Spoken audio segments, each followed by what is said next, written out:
Have you ever noticed that there just seems to be so much space going to waste in our kitchens? I've noticed that this is mostly because of everyday kitchen products that we've managed to collect over time that together create a cluttered mess that can make even the biggest kitchen seem small. Today, I'm going to be exposing 10 of the biggest space wasting kitchen products and what you should replace them with so your kitchen looks brighter, more airy, as well as maintaining all its function. My name's Carrie, a self-taught interior designer, as well as owner of the blog Penny Modern, bringing you affordable modern home decor since 2019. And make sure you stick around to the end because number 10 is going to be the most expensive mistake you can make. That's the biggest waste of space for your kitchen, and it's not what you think. How many times have you decided to buy a small kitchen appliance like a air fryer or maybe a waffle maker, maybe a fancy coffee maker, or even a George Foreman grill? Trendy appliances seem to come and go. George Foreman grills were popular years ago, and now it's the air fryer. But the problem is a lot of them just have one function and they take up valuable counter space as well as cabinet space in our kitchens. Once you buy enough of these appliances over time, your kitchen countertops can look very cluttered, which is going to make your kitchen seem a lot smaller when you just have too much stuff on your countertops. It may be time to look through all your small appliances and see which ones you actually use on a regular basis. And anything you don't, consider donating that or maybe trying to sell online. And then instead of buying a single function appliance, you probably want to look at buying multi-function appliances. For example, my coffee maker here, it has this little guy that actually is a foamer for creamer, so I don't have to get a separate foamer. And it makes us, even though it's not technically a latte, it makes us feel like we're getting a latte for our coffee. So that's our Ninja coffee maker. And then also you can consider buying larger appliances that have multiple functions. For example, our LG range that we just bought last year actually has multiple different functions. It has an air fryer as well as a convection oven, as well as a regular oven. And so that way we don't have to buy a separate air fryer. So you can also consider buying a larger appliance that has multiple features inside of it. What is your favorite small kitchen appliance? Do you love your air fryer? Are you a fan of a cool coffee machine like the Ninja? Let me know down in the comments below what's your favorite. This next one I actually saw in one of my recent clients' homes, and that is open shelving pantry racks. So there are these kind of more utilitarian racks that people put in that are freestanding, almost like a bookcase that people use as a pantry to put and store kitchen items, whether it's food or kitchen appliances, or maybe it's your vitamins, and it's all open shelving.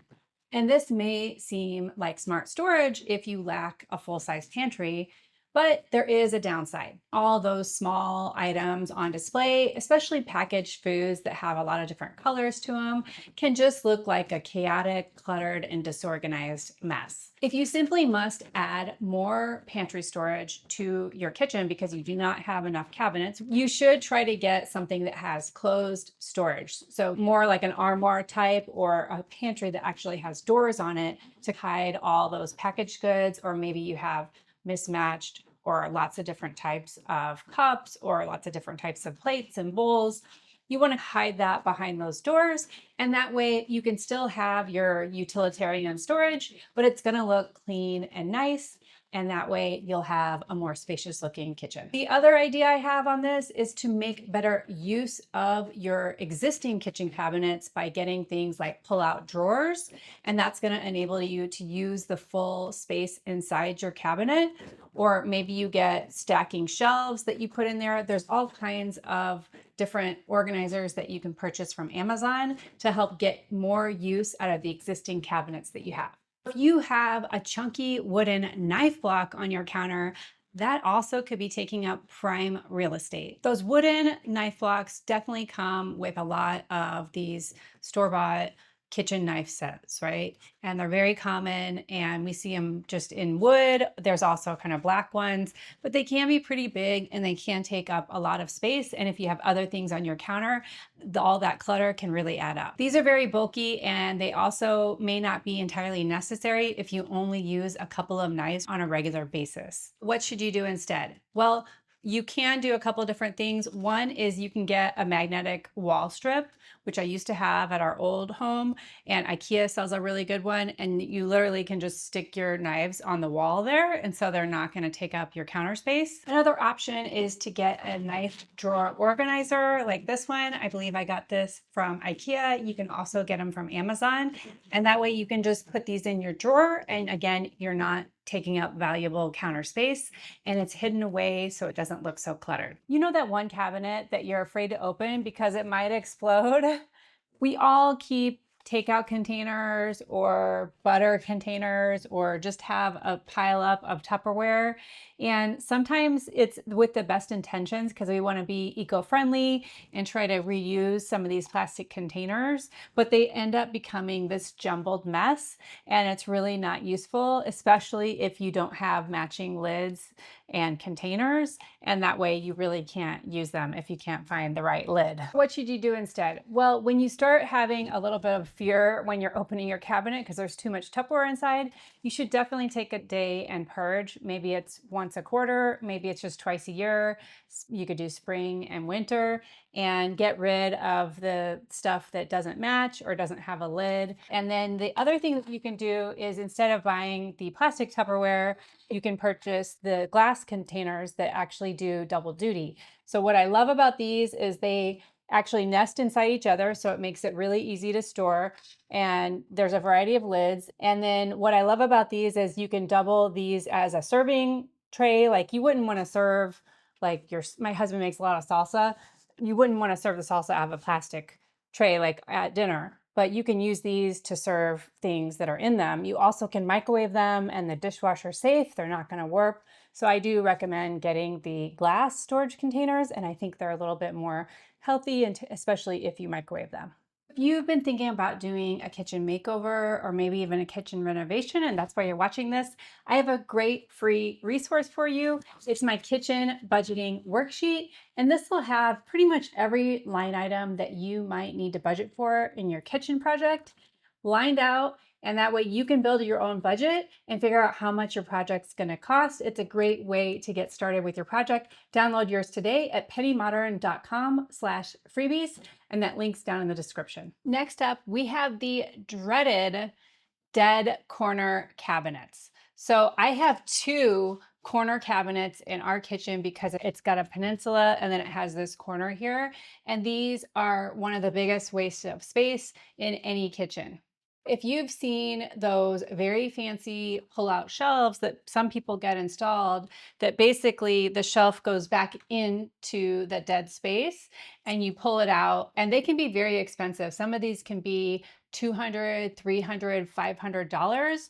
There's a brand called Renovation, and I do recommend them at times, but you have to get the right one because some of them are actually very slender when you have smaller door openings, and the shelf inside actually doesn't have that much square footage. Some of them are an oval or an eyeball shape, and so there's not a ton of storage space actually on the shelf. I remember reading an Amazon review on one of these because I was looking at them for our cabinets, and somebody on Amazon had actually measured the square inches or calculated how many square inches of storage space were on this shelf that was very expensive, the Reva shelf that goes in the corner. And then they compared it to just getting a regular rectangle pull-out shelf installed, and they said it was actually more square inches if you just do the regular rectangular kind of pull-out shelf here. You want to be careful on getting those very expensive dead corner or blind corner shelves and make sure it's worth the money. Some other solutions for your corner cabinets, which I know is a big dilemma for a lot of us, is you can get a Lazy Susan. So that's what we installed, and that is mainly because we're planning on actually renovating this kitchen and tearing out all the cabinets. Make sure you hit subscribe so you can see us when we do that.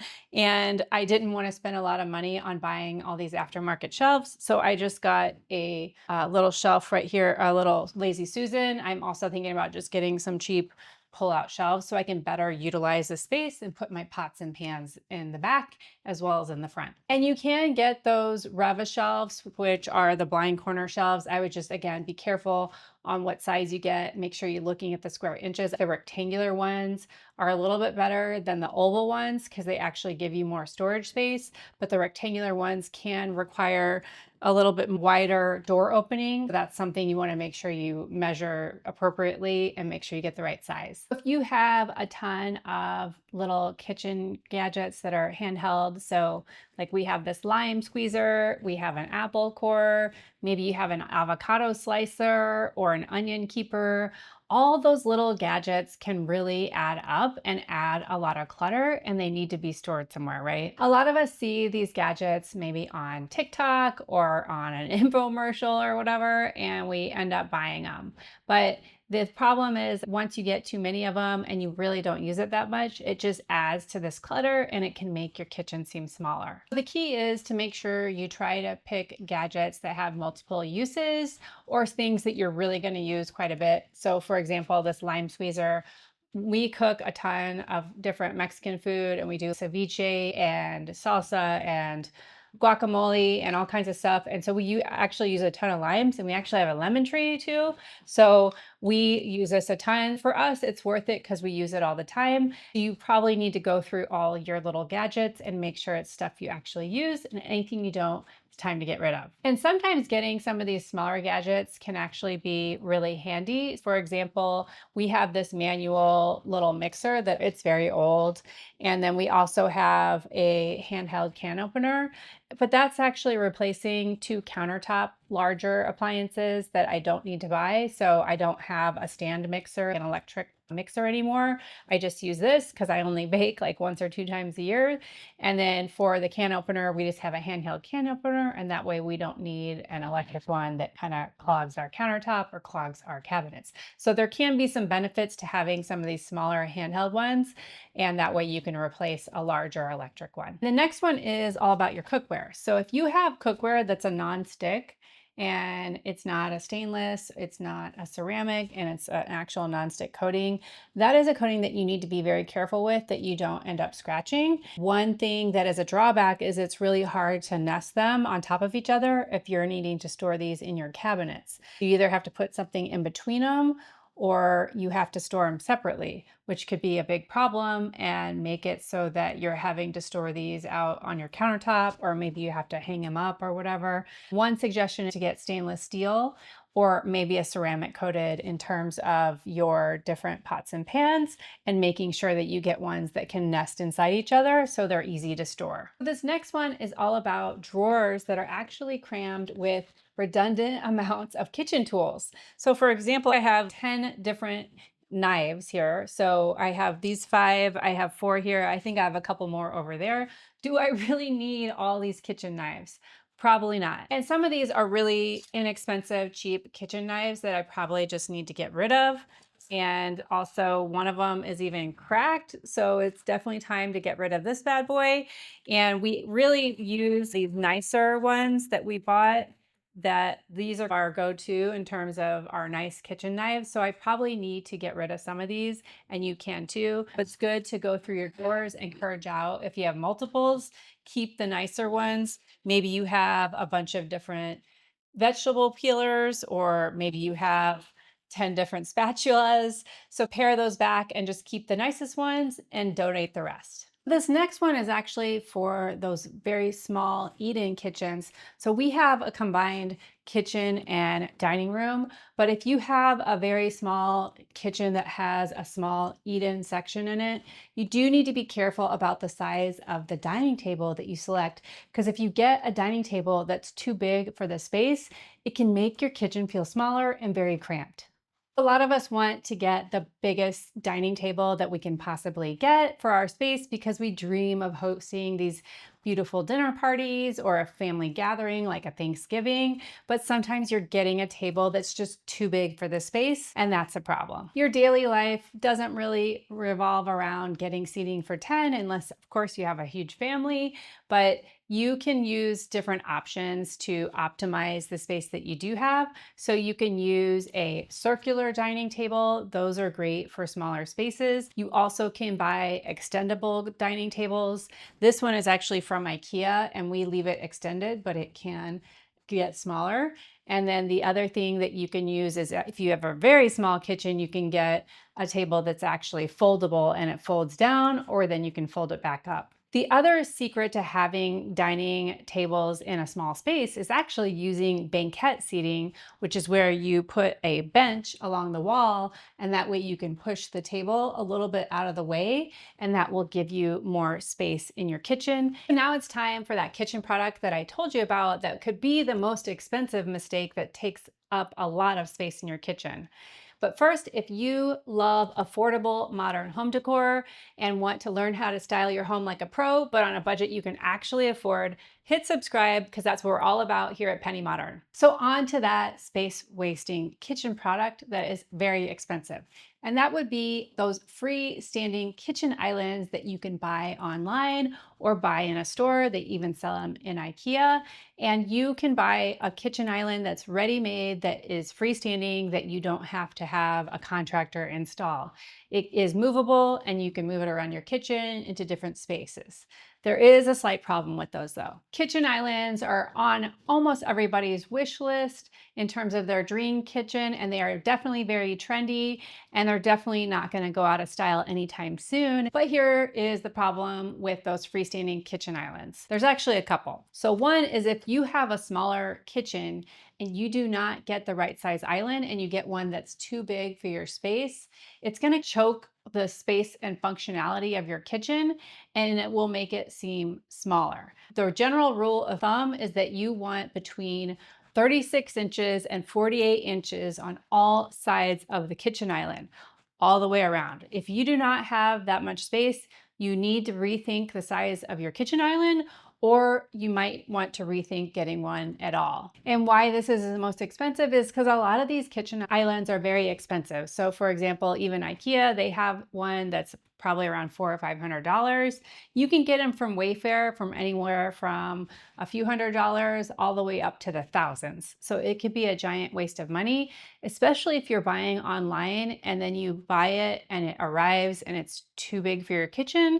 And then it can be very hard to return it. Sometimes they charge you the freight fee or a restocking fee. So that's something to consider. If your space is a little bit too small for an island, what should you do? Well, you can get more of a smaller kind of a rolling cart. They have a butcher block top and it's more narrow. And then that is something that can actually roll. So you could roll it out of the way and you could roll it into your kitchen if you're needing it for cooking.